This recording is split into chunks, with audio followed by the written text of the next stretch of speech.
कि यीशु मसीह का लहू हमारे लिए क्या करता है। वो हमें धर्मी बनाता है, हमें पवित्र बनाता है, हमें माफ करता है, परमेश्वर के साथ मिलाता है।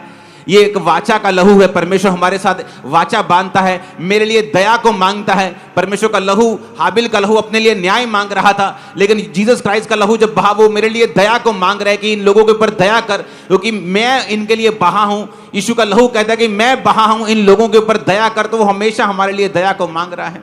जीसस क्राइस्ट का जो लहू था वो किस किस जगह से परमेश्वर से बहा और उसका रीजन क्या था। लूका 22 उसकी 32 से 34, मत्ती 26 की 28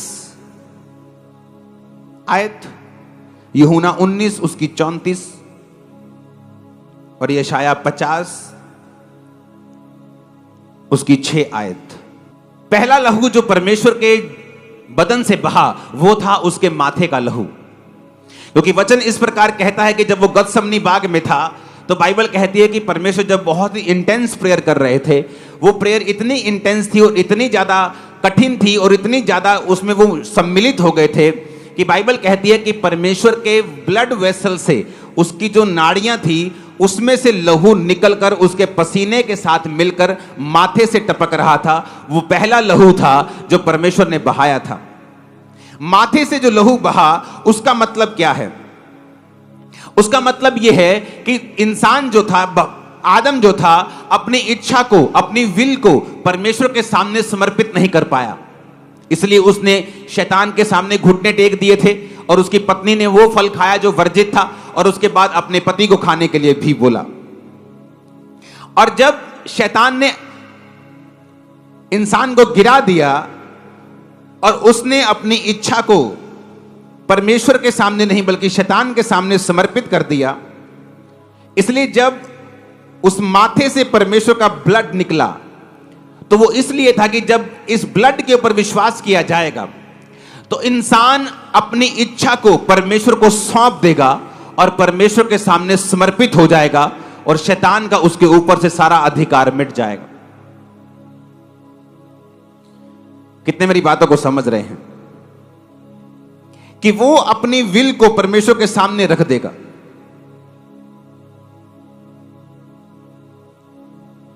दूसरा लहू जो परमेश्वर के फेस से निकला, यशाया 50 उसकी 6 आयत में लिखा है, मैंने मारने वालों को अपनी पीठ, गलमोछ नोचने वालों को यानी दाढ़ी नोचने वालों को अपने गाल दिए, अपमानित होने और थूकने से मैंने अपना मुंह नहीं छुपाया।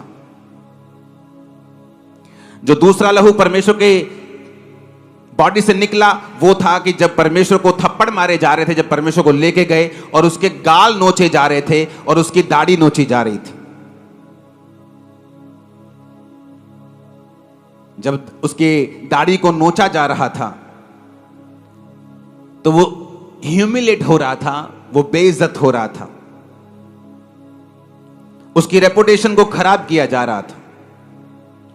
और जब आप उस लहू के ऊपर विश्वास करते हैं जो परमेश्वर के गालों से बहा, तो आप फिर यह भी बिलीव करते हैं जो उसके फेस से बहा, फिर आप यह भी बिलीव करते हैं कि वो आपकी खोई हुई रेपुटेशन को वापस कर देगा। आपकी कर्जे ने रेपुटेशन खराब कर दी, आपकी पास्ट लाइफ ने आपकी रेपुटेशन खराब कर दी, आपका नाम खराब कर दिया, आपको बेइज्जत हुआ, आपकी लाइफ में बेइज्जती ही बेइज्जती रही, रिजेक्शन ही रिजेक्शन रही।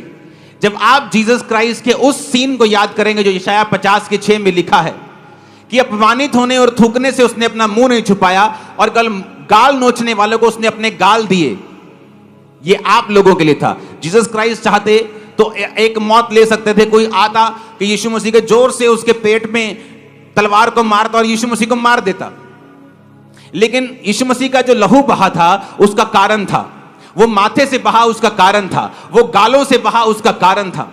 बाइबल कहती है जब उसकी दाढ़ी को नोचा जा रहा था तो वचन ये कहता है कि जब दाढ़ी की बात बाइबल में आती है तो प्रीस्टहुड की बात आती है, तो याजक की बात आती है, ग्लोरी की बात आती है, तो परमेश्वर इज्जत की बात आती है। इसलिए जब दाऊद ने अपने लोगों को भेजा था कि जाकर फलाने राजे से उसका हालचाल पूछ के आओ, क्योंकि उसके घर में कोई दुर्घटना हो गई थी। तो लेकिन उसके लोगों ने चुगली की, कहता नहीं नहीं, ये दुर्घटना लेने के लिए नहीं आए, ये तो भेद लेने के लिए आए हैं। तो लिखा उनकी आधी आधी दाढ़ी कटवाकर, उनके कपड़े आधे आधे कटाकर उनको आधा नंगा करके वापस भेज दिया था। दाढ़ी का कटना मतलब कि जब वो उसको आधा छीलते थे तो उसका मतलब बेइज्जती होता था, और जब बियर्ड का मतलब होता है ग्लोरी, कि आपकी लाइफ की ग्लोरी खत्म कर दी शैतान ने, रेपुटेशन खत्म कर दी, आपकी पास की लाइफ की गलतियों ने आपका नाम खराब किया हुआ है। लेकिन जिस दिन आप ये समझ जाएंगे कि यीशु मसीह का लहू जो उसकी दाढ़ी नोचने पर निकला था, यीशु मसीह का लहू जो उसके गाल नोचने पर निकला था, आज मैं उस लहू को ले रहा हूं, मेरी सारी बैड रेपुटेशन खत्म हो चुकी है। अगर आप ये मान के लेंगे, आज मैंने कहा इन जीसस नेम आपकी इज्जत पीएम से भी ज्यादा होगी। मैं आपको बता रहा हूं, मैं मजाक नहीं कर रहा हूं, मैं मजाक नहीं कर रहा हूं, मैं आपको बोल रहा हूं। अगर आप बिलीव करेंगे तो। इसलिए आज जब घोषणाएं होंगी, जब ये वचन आप सुन लेंगे, उसके बाद जब घोषणाएं होंगी, आपको मालूम होगा कि मुझे किस घोषणा के नीचे इस लहू को लेना है। मेरी लाइफ में ये प्रॉब्लम है, जब मैं घोषणा करूंगा आप उस लहू को लेंगे और आप देखेंगे कि उस एरिया में आपको छुटकारा मिला है। आपकी रेपुटेशन खराब है, वो सही हो जाएगा। आपका नाम खराब है, वो सही हो जाएगा। आपको चिंता रहती है, आप अपनी मर्जी को परमेश्वर के सामने समर्पित नहीं कर पाते, आपको स्ट्रेस रहता है। आप जीसस क्राइस्ट के उस लहू को याद कीजिए जो उसके माथे से निकला था। ऊंची आवाज में हालेलुया बोलो। यीशु मसीह का वचन कहता है यशायाह 53 उसकी 5 आयत में कि उसके कोड़े खाने से हम चंगे हुए। एक लहू तब निकला जब यीशु मसीह गतसमनी बाग में थे, उसके माथे से।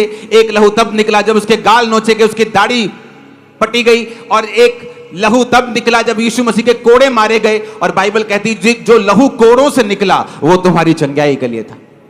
जो लहू माथे से निकला वो किसी और मकसद के लिए था। जो लहू दाढ़ी से निकला वो किसी और मकसद के लिए था। हालेलुया, ऊंची आवाज में हालेलुया। क्योंकि दाढ़ी आपको प्रीस्टहुड को भी, याजकपन को भी दर्शाती है। क्या करते थे याजक परमेश्वर की प्रेजेंस में रहते थे और परमेश्वर की सेवकाई करते थे। आज जिन लोगों की लाइफ में परमेश्वर की प्रेजेंस खत्म हो चुकी है और वो परमेश्वर को मिनिस्टर नहीं कर पाते, परमेश्वर की सेवकाई नहीं कर पाते, उसके सामने प्रार्थना नहीं कर पाते, अपने जीवन को बिता नहीं पाते। जब हम परमेश्वर की दाढ़ी से निकले हुए ब्लड को आज अंगीकार करके लेंगे, आप फिर से परमेश्वर की प्रेजेंस में जाने पाएंगे, आप फिर से सेवकाई करने पाएंगे। फिर से वो लूटी हुई, वो फिर से जो मरी हुई ग्लोरी शैतान ने कर दी थी, परमेश्वर उस ग्लोरी को रिस्टोर कर देगा आपकी लाइफ में। आपके बच्चों ने आपका नाम खराब हो सकता कर दिया हो, आपकी बेटी ने, आपके बेटे ने कर दिया हो, लेकिन बाइबल कहती है यीशु मसीह का लहू उस लॉस्ट रेपुटेशन को फिर से वापस करता है। जब आप परमेश्वर के ब्लड को पुकारेंगे कि खुदाबंद तेरा वो लहू जो तेरे गालों से निकला और दाढ़ी से निकला, जिसने मेरी रेपुटेशन के लिए निकला, आज मैं उस लहू को लेता हूं, आप देखेंगे क्या होता है। चाहे आपके बच्चे को परमेश्वर को चेंज करना पड़े, चाहे आपकी बेटी को चेंज करना पड़े, आपके पति के दिमाग को बदलना पड़े, वो करेगा और आपकी रेपुटेशन को सेम नहीं रखेगा। आज से लाइफ चेंज नहीं है, तुम ऑलरेडी बदल चुके हो ब्लेसिंग के नीचे। Hallelujah, hallelujah. इसलिए शायद 53 उसकी 5 में लिखा है, इसलिए उसी कोड़े खाने से हम चंगे हुए हैं।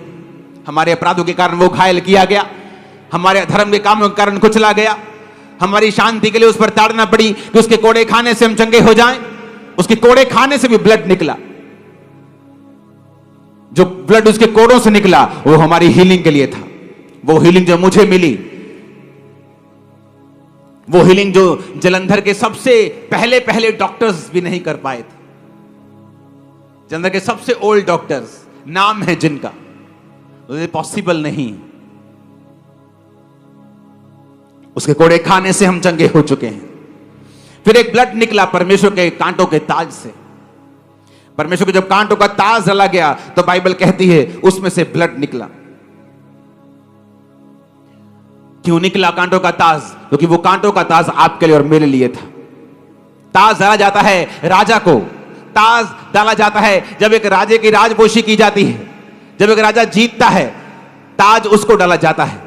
वो ताज अपने लिए तो वो ये सोच के डाल रहे थे कि हम यीशु मसीह की बेइज्जती कर रहे हैं, लेकिन यीशु मसीह ये ताज को इस तरह से ले रहा था कि मैं जीत रहा हूं शैतान के किंगडम के खिलाफ, और जो कोई व्यक्ति इस कांटों के ताज के बहे हुए लहू पर विश्वास करेगा वो शैतान के राज्य के ऊपर जीत प्राप्त करेगा। उसके घराने के ऊपर शैतान का कभी राज ना होगा, जादू टोने का कभी भी राज ना होगा, उसके मन पे, उसके दिमाग पे, उसके बच्चों पे शैतान कभी राज ना करने पाएगा। ये वो लहू था जो परमेश्वर के थ्रोन से, ये परमेश्वर के जो कांटों का ताज था उससे बहा था। परमेश्वर का लहू उससे बहा ताकि हमारा माइंड जो है वो परमेश्वर के जैसा हो जाए। हालेलुया, ऊंची आवाज से बोलो हालेलुया। फिर एक लहू बहा परमेश्वर के हाथों से। बाइबल कहती इंसान के काम गंदगी से भरे हुए थे। जब जीसस क्राइस्ट के हाथों के ऊपर वो नेल्स, वो कील मारे गए तो फिर ब्लड निकला, क्योंकि कोई भी इंसान धर्म के काम नहीं कर पा रहा था, परमेश्वर से दूर था। उस नेल से, उस कीलों से बहे हुए लहू से आज हम फिर परमेश्वर में चल सकते हैं और काम कर सकते हैं। जो लहू परमेश्वर के पांव से बहा, आज हम परमेश्वर के साथ साथ चल सकते हैं। जब हम उसके हाथों के कीलों के से बहा हुआ लहू और उसके पांवों से बहे हुए लहू पर विश्वास करते हैं, हमारी चाल सीधी हो जाती है। मान लीजिए आप जब घर जाते हैं, शैतान आप पर अटैक करता है, आपकी सोच के ऊपर अटैक करता है, आप चाहते हुए भी सीधा नहीं चल पाते। आज जब मैं घोषणा करूंगा यीशु मसीह का लहू जो पैरों से निकला और आप उसे रिसीव करेंगे, आप महसूस करेंगे कि जब आप घर में गए हैं, पवित्रताई में चलना आपके लिए इजी हो रहा है, सांसारिक फीलिंग से निकलना आपके लिए आसान हो रहा है। और आमीन, मेरे को ऊंचे वाला चाहिए। हालेलुया, हालेलुया, ऊंची आवाज में हालेलुया बोलो फिर से। आमीन। एक लहू निकला परमेश्वर के बर्छी से, जो बर्छी मारी गई थी, परमेश्वर के हार्ट को, परमेश्वर के जो बर्छी मारी गई परमेश्वर के दिल तक पहुंच गई थी, इसलिए लिखा उसमें से लहू और पानी निकला था। जब उस लहू को आप देखते हैं जो परमेश्वर के हार्ट से निकला था, और वो भी एक सोल्जर ने उसको मारा था, उसी से हमें परमेश्वर का जो हार्ट था कंपैशन से भरा हुआ, वो जीसस क्राइस्ट के जन्म से पहले परमेश्वर का वो कंपैशन और दया से भरा हुआ दिल कभी प्रकट नहीं हुआ था। वो मिरेकल के रूप में प्रकट हुआ था, वो दया करता था, लेकिन जीसस क्राइस्ट के जन्म के बाद जो दया वाला एक कहते हैं ना, एक साइड परमेश्वर की नजर आई, वो पहले कभी भी नजर नहीं आई। हमारे YouTube चैनल को सब्सक्राइब करें ताकि आप परमेश्वर के गहरे भेदों को जान सकें कि कैसे आप परमेश्वर में बढ़ सकते हैं, कैसे आप दुष्ट आत्माओं से, नशों से, बीमारियों से और वंशों के श्रापों से आजाद हो सकते हैं।